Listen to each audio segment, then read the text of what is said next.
Rishi Sunak last night was out doing yet another hustings, this time with Times Radio, and he made a rather strange statement, and I just wondered what you think of this. Let's have a look at it. I was a person who set up furlough in a matter of weeks.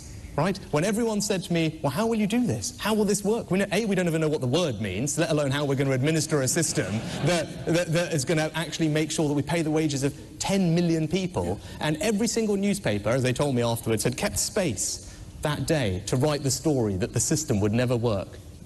And it did. Because that's what I do, John. But when they come across difficult problems, I get to grips with them and I solve them. That's what I will do as Prime Minister. Sure. Of course he will.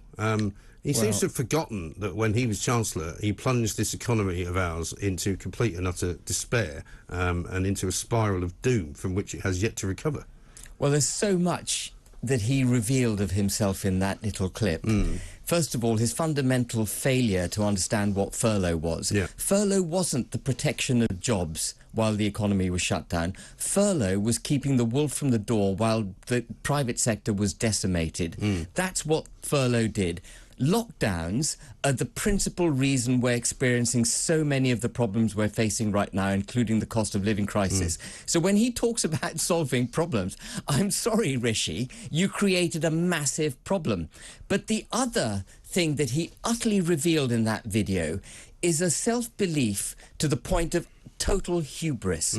How is it that Rishi Sunak is the one in splendid isolation sitting around concocting intellectual solutions to the nation's problems? He surely has advisors from whom he should be, gaining advice. It should be a collective cabinet responsibility for the governance of this country.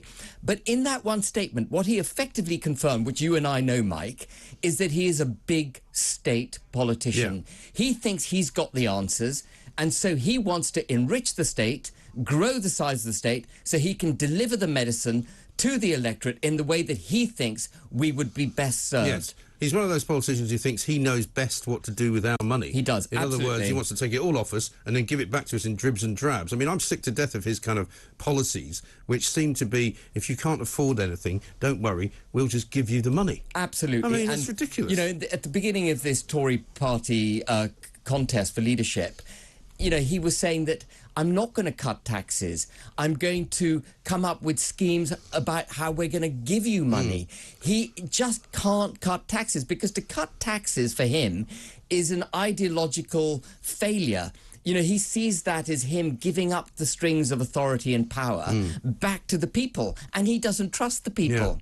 And, this battle over taxes masks a much deeper battle for an ideological battle between Truss and Sunak, where Sunak is big state, high taxation, I have the answers, I'm going to give you those answers, and Truss is, I'm going to cut taxes, I'm going to empower people, you have to take responsibility for yourself. And that is where we need to go as a nation. Exactly, and he's effectively saying to people, look, I'm not going to give you the money back that I've taken off you because I took it off you in order to pay for the things that I didn't ask you whether you wanted. No, it's really a kind of odd place to be. I feel like a battered and abused husband, that somebody's just beating me up, taking my money and running off with it, and then every now and again coming back to give me a tenner so I can go out and buy a pack of cigarettes. It's, well, they probably can't for a tenner anymore, but it is nonsensical. Also, he's got this affectation now where he's something like a cross between Alan Partridge and Tony Blair, and I mean, people say this to me, and if you close your eyes, you hear Tony Blair's voice.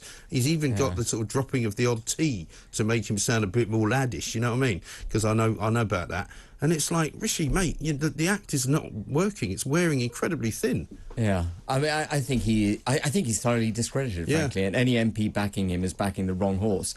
And I was actually quite encouraged. I know people speak very highly about Michael Gove, but I think Michael Gove was a turncoat when it came to Brexit. He promoted Brexit, and then he said we can't afford not to have a deal. Yes. And in that one statement, he undermined Brexit. Yes. So also, was there a secret message when he said, I think Rishi Sunak should be the next Prime Minister? By the way, it might have been knifing him. And now I'm actually retreating from frontline politics just in case he is. I mean, it's a kind of confusing message, isn't it? It is, yeah. And for me, that was the kiss of death. It was like Judas anointing Rishi Sunak, and Rishi's complete. Anyway, he's not going to be Prime Minister. No. Thank goodness it's going to be Liz Truss. Let's hope not.